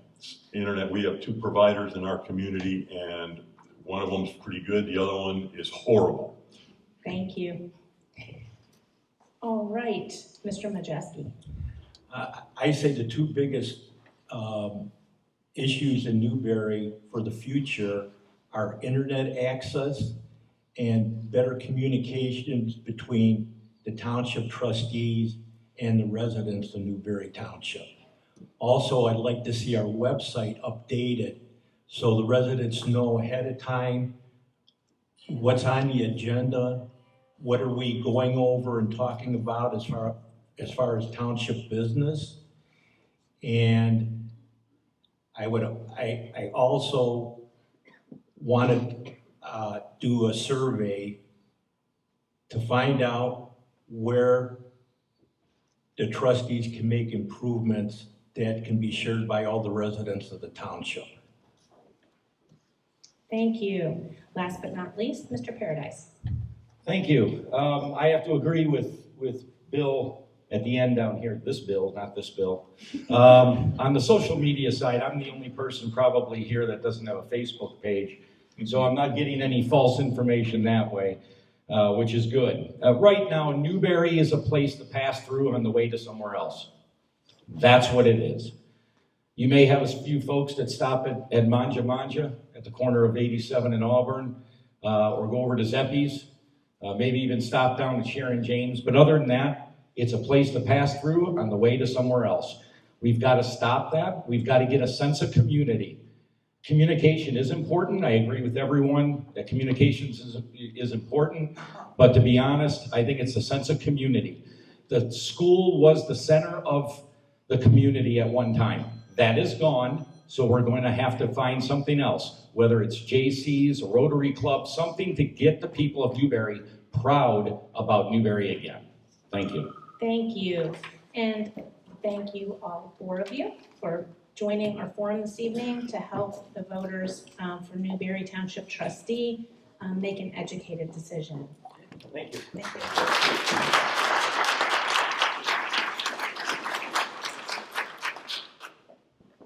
Next, we have Russell Township Trustees. Gentlemen, please come up and take a seat. And again, check to make sure your microphone is on. Press the silver button until the blue light comes on.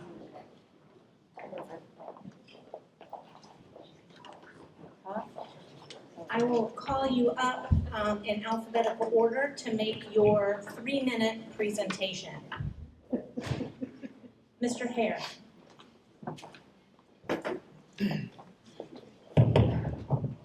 Hello. Hi, I'm Christopher Hare, candidate for Russell Township Trustee. I'm running to join the Russell Township Trustee Board because my community needs a representative who is willing to put in the effort to effectively and manage tax dollars from the perspective of a steady fiscal conservative. I decided to run because of my belief in the need to bring competency in tax dollar competitiveness, cutting out wasteful spending, and protecting our community services. Russell is the 2nd highest tax township per capita by citizen in Geauga County, while being composed of a heavy senior population, which is threatened by being property taxed out of the community. This issue, coupled with the linear growth in the purchasing of residential lots for passive parklands, is going to have an eventual financial consequence on residents of the township in years to come. We cannot continue to obstruct small businesses from wanting to develop on commercially zoned property and paying taxes on that land. This must be coupled with an immediate bringing of increasing the amount of competitiveness we bring to our local projects. We have to make sure that despite not needing multiple quotes on projects less than $50,000, that our trustees and fiscal department work on saving thousands for the taxpayers by inviting price competition. These cash savings can help the community by returning money to the coffers to expand the provided wants and funding for the fire and road departments. We need a trustee willing to execute services such as partnering with our police department to provide educational services for our seniors and residents on issues such as cyber scams. Our township leadership in the past has made reductions in the fire payroll as a way to cut expenses within the fire department. It's time we bring back funding for full-time fire services and have an active budget workshop that brings about a compromise of funding between our cash carryover and levy funding. And let me say this, if the taxpayers give consent on increased taxes through a levy for a specific department, I will never disrespect their trust and redirect that money someplace else, like what has happened with our 2017 Roads and Bridges levy. Lastly is the protection of our parks and zoning. Russell's biggest asset as a community is its green spaces and zoning rules. Russell will see a reduction in duplicating administrative and operational costs by consolidating park services under fewer routes and managements. My Russell vision for Russell's parks is one in which we turn our budget focus onto a quality of park maintenance, such as investing in making better trails and allow for more accessibility. In order to protect our large acre zoning that allows for conservation and green space, we must resist any potential to push through federal zoning initiatives. This current infrastructure bill includes nearly $213 billion in funds to local communities and townships to change rental, single-family home zoning, and other housing zoning rules. As your next trustee, I will act and vote only on behalf of our community.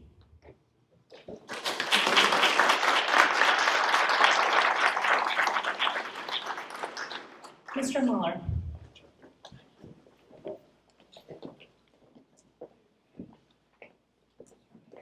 I'll try and do this the right way because I don't want it to make that funny sound. Can you hear me? I'd like to thank the league for having these. Obviously, this is the best part of communicating and creating a good spirit among our citizens. Tonight, I would like to talk a little bit, rather than doing what we usually do here, which is talk about many different things. I want to talk about one specific subject. I was getting up one morning and I was listening to NPR, and there was an announcement that said Russell Township was the safest community in Ohio. And it was awarded that by an organization that we had never even heard of. So we did some background checking and we found out that this organization works for the real estate industry. And they had gone specifically to look at the FBI statistics on crime, and we were the safest community in Ohio, small community. Second thing that happened was last year, another organization came back, same thing. They said that we were the 7th safest small town in America, in the entire United States. And I think that's a very good accomplishment. And I'm not going to tell you that I myself have done all of that. There's a lot of really good people who have contributed to that. One of the things that was a challenge is that when I first was elected trustee, we only had 7 full-time patrolmen. What that meant is that periodically we had 1 shift or 2 shifts a week where there was only 1 patrolman on duty. And that's an unsafe thing to have. And there's 2 reasons for that. Number one, if one of our patrolmen gets in trouble, we have to make sure that his backup is there as fast as possible. Secondly, we respond as backup to all the communities around us. So when there's one officer on duty, and if he's called out of the community, we have no policeman for that period of time. So what we did is we worked pretty hard, and we were able to get an 8th officer, and now we have coverage 24/7, 365 with 2 officers. And when you need help, it might be only once every 10 years, but you need to have it there for that officer. We need to protect the police that protect us. We also built a new police station, which I want to report to you we did with 3 estate taxes. Now, that doesn't exist anymore. However, we saved up the money, and we were able to build the entire thing without taxing you. Thank you.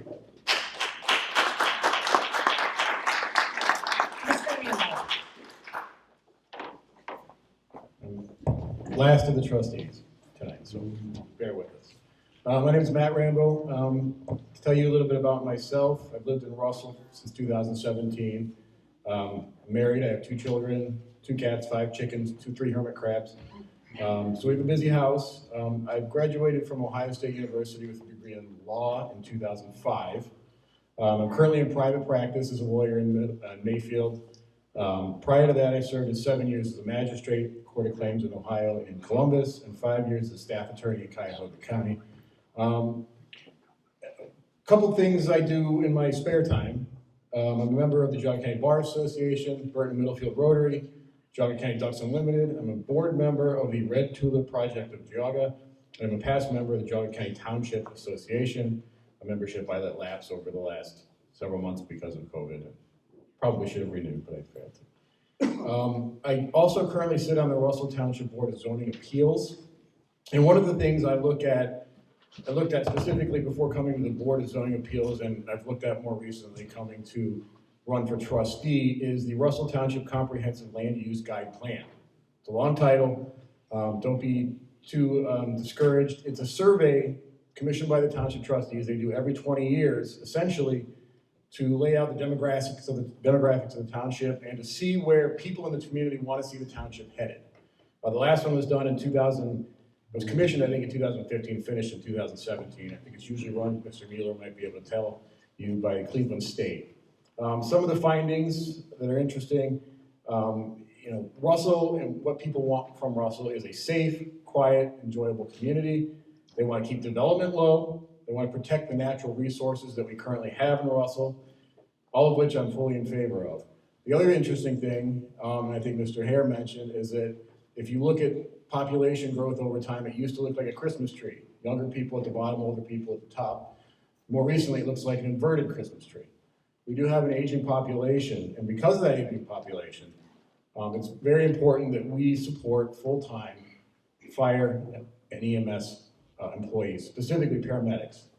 Paramedics allow the fire department to prescribe and carry more medications, and more advanced medical training, and for our aging population in the county, that's very important. Additionally, I will ensure fiscal responsibility in the township. Incidentally, our township website is a little dated, but all of the budget information is available online if you go and find it. I have, and I'm willing to get down into the dirt and start working for Russell Township. So I ask for your vote on November 2nd. Thank you.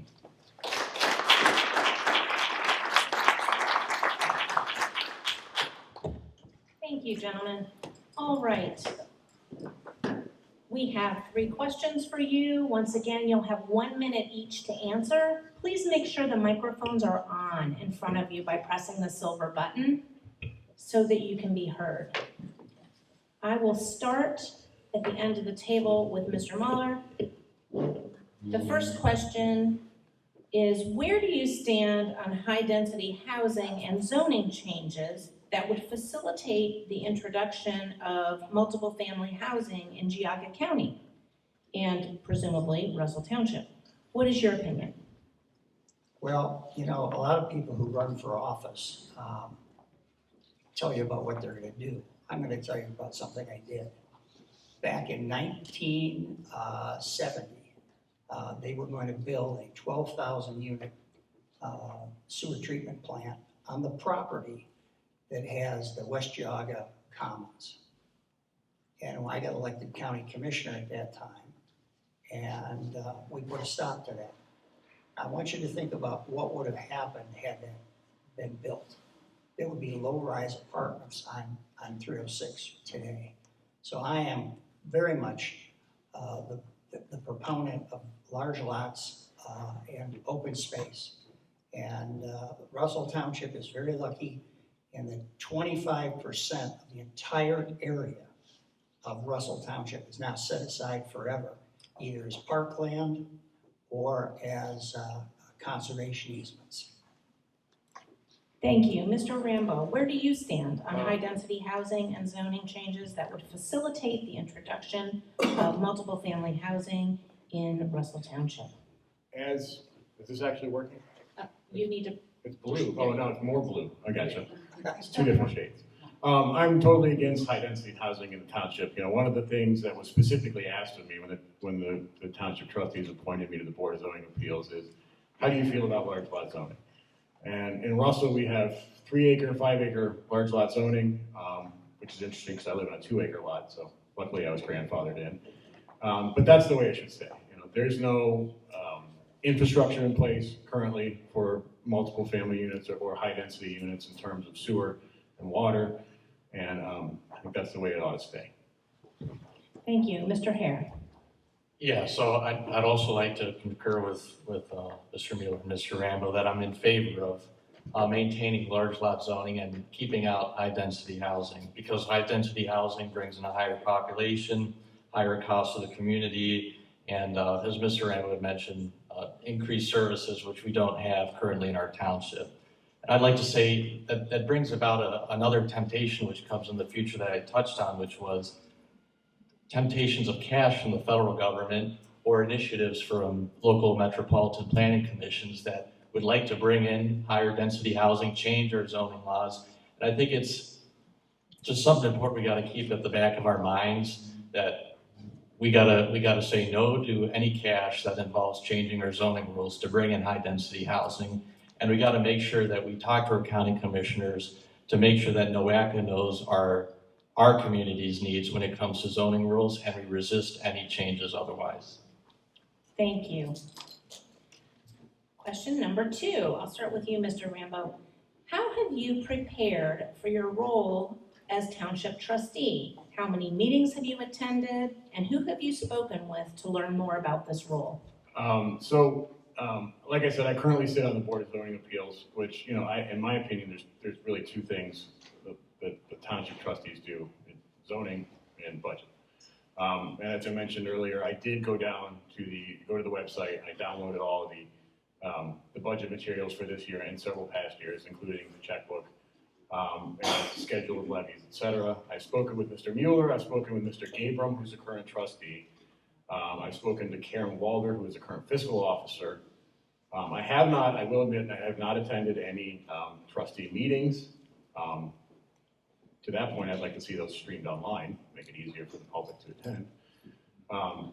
It just didn't work for my schedule. Like I mentioned earlier, I have 2 kids and I work a lot. But, you know, we have zoning meetings regularly, and so that's where I'm. Great. Mr. Hare, how have you prepared for a potential role as township trustee? How many meetings have you attended, and who have you spoken with to learn more about the role? Yeah, so I definitely say I've built up a resume of people I've worked with to understand the issues of the township. I've been in close communication with our current trustee, Christina Port, for roughly the last 2 years. I'm keeping up with the fluency and the issues in the budget. I've over time requested our budget and questions from our current county, or our current Russell Township Auditor, Karen Walder, and I've sat down with our former county auditor and other people that are experienced with municipal budgets, and I've learned our budget and became literate in it. To that point as well, I've worked with other elected officials, from Jerry Serino at the state Senate level. I've spoken to Dave Joyce and understood some of these broader issues in terms of grant money that could be brought towards our township. Thank you. Mr. Mueller, how have you prepared for a potential additional term? I have been a state representative for two terms. I was the Geauga County Commissioner for 4 terms, which is 16 years. And I've been a trustee for a number of years. This isn't my first rodeo. And I like to tell people, if you like the way Russell is today, you'll want to vote for me, because I'm part and parcel to keeping it the way it is. And that was the number 1 answer of 17 things that we got back in our zoning questionnaire. They said, what do you want more than anything else in Russell? And that was very simple. They said, we just want to keep it the way it is. And that's what I'm committed to doing. Thank you. I got all three of you on that question, correct? Yes. Good, just checking. Final question, and I'll start with you, Mr. Hare. How do you plan to get feedback from your constituents to stay aware of the needs of the community? Yeah, so I'd definitely be happy to talk to that. I'd certainly say, especially while campaigning, I realize the importance of maintaining communication between the residents and the township. I think a lot of people feel left in the dark in the community on what exactly is going on within our township. You know, one of my campaign points is actually, you know, you always talk about the responsibility of the candidate, is it's really the responsibility of the citizen. I'd like to get them involved with our township meetings. You know, I think one of our biggest assets in protecting tax dollars is bringing in those who pay taxes, bringing them into the trustee meetings to catch something in their ear to say, that doesn't sound right, and engage in discussion with the trustees. One thing I intend to do if elected is maintain communication with the residents, whether it be through the emails, phone numbers, or residences that I've been in contact, and I'd like to keep them informed on the issues and broaden our overall participation in meetings. Thank you very much. Mr. Muller? In case you didn't know this, my phone number is in the book. And I get phone calls all the time from people. I had a phone call today from a woman that questioned me because she said, I've got my ballot here and I have to vote. And I want to ask you a couple of questions. And that is as close to one-on-one contact as you can get. I think it's very important that you make yourself available to people by whatever means you can. We have created a website that is somewhat sadly not utilized to the extent that I would like to see it utilized. But it's there, and we have the ability for you to put comments in there. So I think we do a fairly decent job of communicating. Mr. Rambo. As I think I kind of spoke to it earlier, I'd like to see the township trustee meetings streamed live on our website. I'd like to see our website, no offense, Jim, updated quite a bit. It's kind of antiquated. There's a lot of information on there if you can find it. There is a newsletter that goes out by email, actually supposedly once a month. But I think I get it. I think I get it once a month, or about once a month. So the township does try to keep us up and involved, and I think I'd like to see that continue and improve. And I'd like the community to come out to our township meetings as much as possible, maybe shift around the times we have them to make it more available for people to come and have public comment. I know one of the meetings every month is 9:30 in the morning on a Tuesday or a Wednesday. That doesn't work for me, so I'd like to change that. All right, thank you. We appreciate your participation in the forum this evening to help the voters of Russell Township make educated decisions.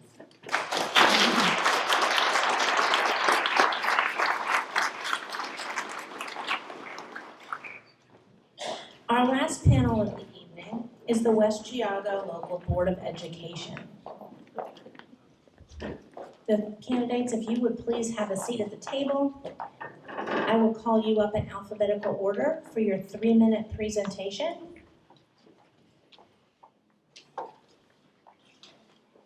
Mary Michelle Coleman Walsh.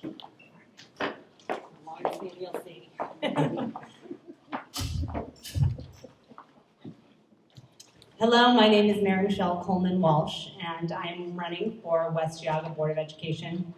And I'm here tonight to ask for your vote. So why am I running? I have 3 kids, and they are the most important things to me. 2 second graders and a kindergartner at Westwood. I am here for the long haul, and I think I can have a positive influence on all of our kids' education. So how am I qualified? I have a Juris Doctorate from Case Western Reserve, a Master's in Nonprofit Management from John Carroll University, and a Master's in Communication from Kent State. I worked in higher education for 16 years. I was full-time faculty at John Carroll University and at Gannon University in Erie, Pennsylvania. I have been an administrator at Notre Dame College, and I am presently Director of Graduate Studies at Lake Erie College. So I have a background in curriculum development, in assessment, in online education, in making sure that we are teaching students in modalities that they can be reached. So what is important to me? First, I want to talk about class size. We know that class sizes between 15 and 25 are ideal for education, but we have classes of 27 and 28 students. We are a larger district now. We have to make sure we are prepared for that. We have to give our kids the best atmosphere to learn. Second, I want robust communication. I want to make sure that we understand the benchmarks at every grade level. What does a 7th grader have to have mastered by the end of 7th grade? What does a 3rd grader get introduced to? Also, I want to make sure we have greater communication with our teachers. We need to have more than one parent-teacher conference every year. We need to have open and robust communication. We also want to have greater communication with our community. As you have seen here, many times students at West G stay and they become community members. We have to make sure our community knows what our students need to be successful. Third, I want our district to be competitive with neighboring districts like Kenston and Chagrin Falls. I want to make sure that we consistently have National Merit semifinalists and National Merit finalists. I want to make sure we are preparing our students for life after West G, whether that be in College Credit Plus or community partnerships. Whatever they want to do, I want them to be successful. And finally, I want to have more opportunity for recreation. We have to have opportunities for K through 12 in recreation, whether that be greater recreation facilities or just more options out there. Thank you very much.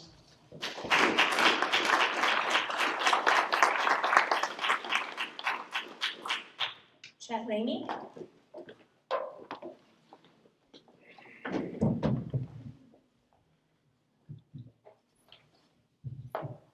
Hi, I'm Chet Ramey. I'm running for re-election to the West G Board of Education. I've been on the board for 4 years, and I'm the current board president.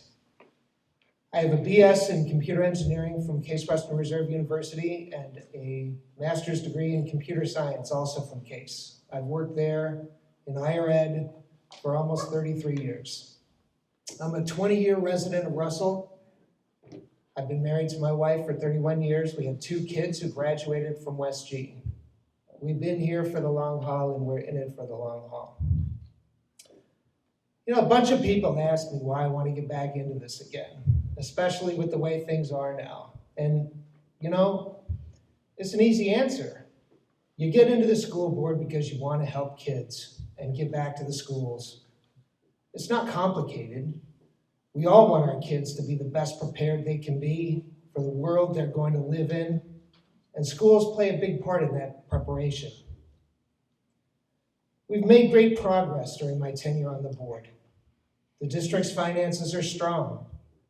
We initiated planning for a master facilities plan with widespread community support and participation. We successfully managed the territory transfer with the Newbury School District and successfully integrated their students into the West Geauga student body. We reconfigured the elementary schools and added before and after school opportunities for those kids. Our test scores remain high. Currently, we face a couple of challenges. The first one's obvious: getting back to in-person instruction this year for as many students as possible. Data has shown that kids learn best in person. We need to combine that with strategies that protect our students, staff, faculty, and administration, especially since COVID vaccines haven't been approved for all our students. As I said, we kept schools open for in-person instruction throughout last year, and the board's leadership will make that happen again. The future is going to present us challenges as well. It always does, right?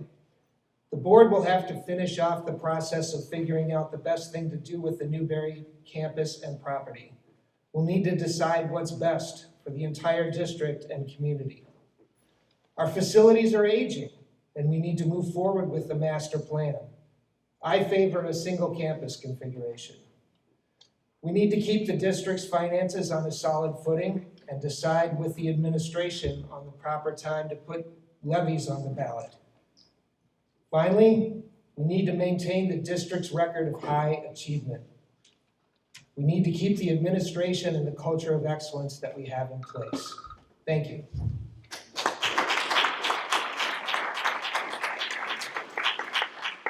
Christina Sherwood.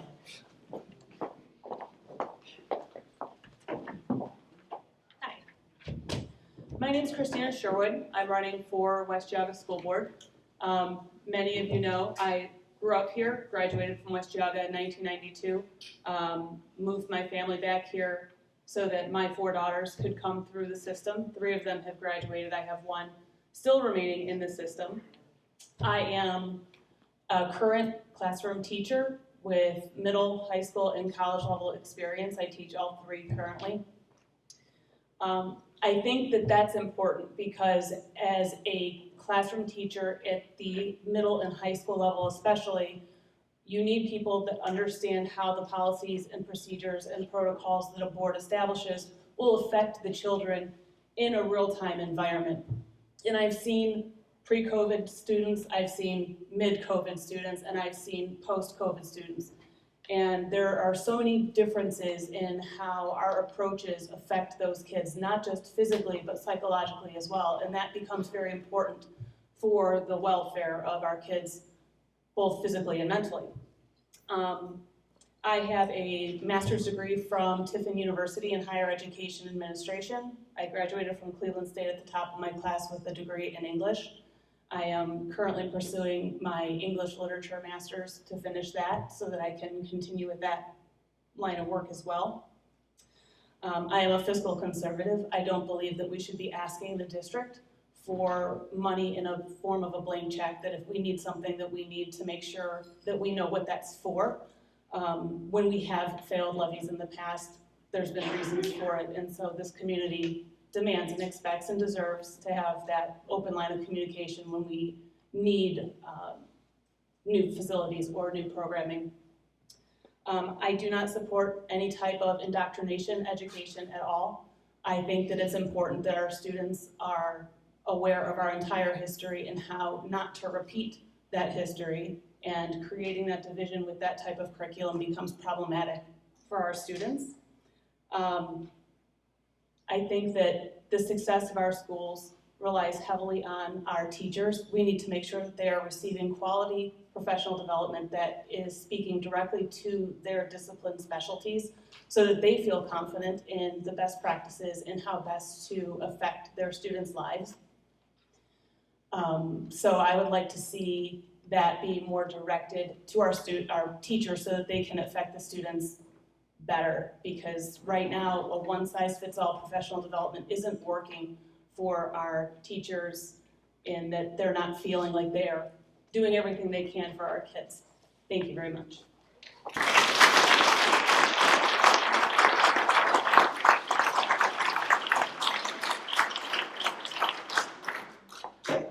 Thank you. Before we begin the question part of the presentation, make sure your microphones are on. Press that silver button until the blue light comes on. All right. First question, and I will start with you, Ms. Sherwood. A school board has many stakeholders: students, parents, staff, community. Who do you feel is the primary stakeholder, and what role should public participation play in board meetings? Our primary responsibility is always going to be to the students first, to make sure that we can provide them a quality education in the best way that we can. That being said, the relationship that the board and the district has with their parents is also paramount to their success. We need them both working together with our teachers to ensure that that everybody is feeling best represented, and we need to make sure that we have open forums and open discussions about what those concerns are. Thank you. Mr. Rainey.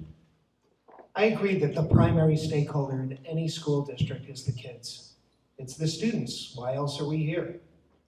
The primary goal of the board should be to prepare successful, educated kids who can flourish in the world.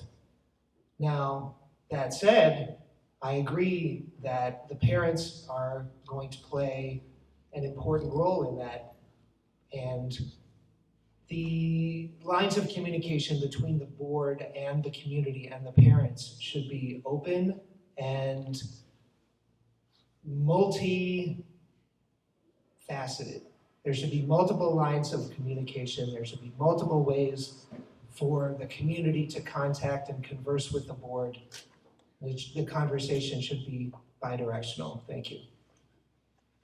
Ms. Coleman Walsh. I would agree also that the most important constituent is the students. We want them to be successful. And I also love talking about open lines of communication with parents. I have a background in communication and I know just how important that is. We have to involve parents so that our students can thrive, grow, and be successful in whatever endeavor they want to pursue. And then I also think the community, because we are West Geauga, I think our community is very important to have them involved in our students' lives. Thank you. All right, question number 2, and I'll begin with you, Mr. Rainey. What are your thoughts regarding necessary improvements to the school buildings? As I said, favor a moving forward with the master facilities plan that we started a couple of years ago with community involvement. The consensus then was to move to a single campus configuration, I suppose, with the high school, middle school, elementary schools all on the same central campus.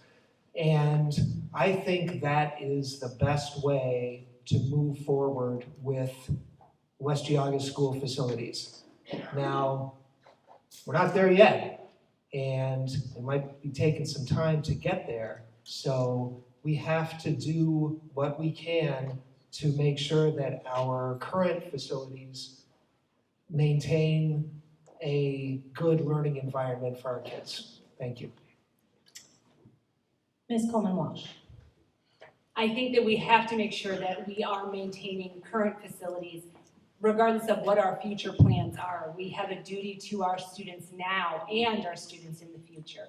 So we have to make sure we are updating and providing them the greatest ability to learn. We don't want to miss days because it's too hot, because we don't have air conditioning, things of that sort. We want to make sure our buildings are cutting edge so that we can have all of the technology that students need today so that they can be successful tomorrow. Ms. Sherwood. You know, as a classroom teacher, I can say that our students often equate their environment with the quality of the education they're receiving. So what the other two candidates were saying is all true too. We do need to maintain our buildings. We need to make sure that we're putting an effort that their surroundings are surrounding like the quality that we know that they're getting from the staff that we have, because we have some really fantastic and dedicated teachers. That being said, we need to make sure that we are balancing that with the fiscal responsibility and making sure that we're spending responsibly. Our buildings are old, and sometimes trying to create ways to make them modern costs more than starting fresh. Thank you. Question number 3. What can be done to bring conclusion to the decision on the Newbury School property? Ms. Coleman Walsh, we'll start with you. Well, I know that communication is very important, and we have to have open lines of communication with all parties involved. I think we have great opportunity here to provide even greater resources for all of West G students. So I think that if we open the lines of communication and move forward with plans, I think we will be successful. Ms. Sherwood. So old buildings bring old problems. I think that it might be in the district's best interest, based on what information I have now, to try and come to an agreement with the Newbury Township group that they take possession of their buildings back and allow that to help their community continue to develop as a township themselves, while it sounds like allowing West Geauga students to still have access to those same grounds if they live closer to the Newbury line. That's a long way to come here to play basketball if they can play over there. Mr. Ramey. I think the township and the board have the same goals with respect to the Newbury campus. I think the board wants the township to be successful, and I know the township wants to be successful with what they plan to do with that property. And I think that we can work together with the trustees to make them successful. I think they have a pretty good idea of what they'd like to do, and I think that we can come to an agreement about what that looks like for both parties. Thank you. All right, and for this round, we have a bonus round, a bonus question. So we will begin with Ms. Sherwood. What is your position on critical race theory, and how does this apply, if at all, to the school board? The school board is in charge of making those decisions on curriculum. I am opposed to critical race theory or DEIJ or any other version that essentially creates only two categories of people, and that is those who are victims and those who are oppressors. I don't want my kids to feel like they have to pick either of those categories. I want them to understand our great country's whole history and learn how not to repeat those same mistakes. The board would be one who decides whether or not that is something that is allowable within the district, and I would oppose that. Mr. Ramey. When you talk about critical race theory, it's pretty important to define your terms. Critical race theory is this theory that was developed in the legal community, primarily in law schools, to basically figure out how the law and race and public policy intersect. So if that sounds like something that isn't really taught in K-12 settings, you're right, it's not. And we certainly don't teach it at West G. The move towards exposing students to other frameworks is something reasonable to consider if the students are advanced and able to handle it. But we don't have any plans to make it part of the curriculum, and certainly the state does not have plans to make it part of the state curriculum. Thank you. Ms. Coleman-Walsh.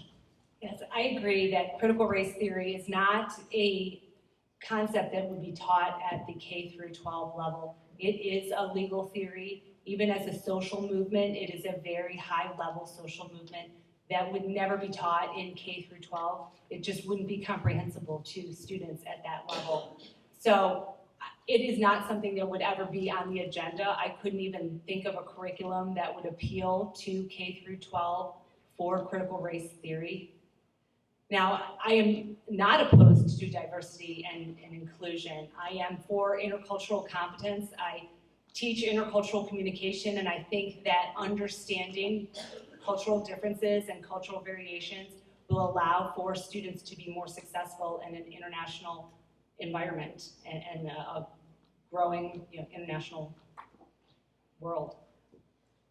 Thank you. Everybody answered?